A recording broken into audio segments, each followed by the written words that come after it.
Ubusobanuro bw'izina konsole. Konsole ni izina ry'icyongereza ariko kandi rinakoreshwa cyane mu rurimi rw'igifaransa. Konsole ni izina rihabwa abana b'abakobwa, rikaba risobanuye kwihanganisha cyangwa se gutuma abandi bagarura icyizere. Rino zina konsole ni izina rifite imizi mu rurimi rw'ikilatini bivuye ku ijambo konsare, risobanura kwihanganisha cyangwa se gutuma umuntu amera neza.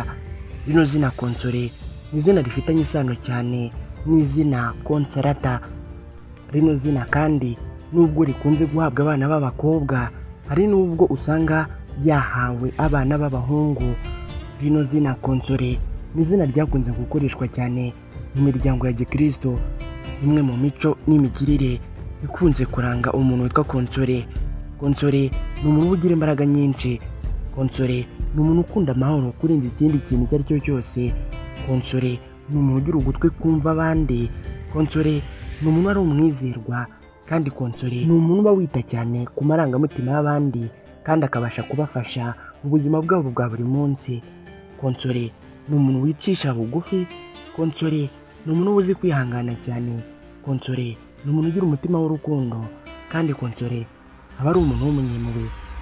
Gusa ariko konsole rimwe na rimwe arangwa no kutabasha gufata ibyemezo bikwiriye mu gihe gikwiriye, kandi konsole ni umuntu ubabazwa na twa tuntu dutoya.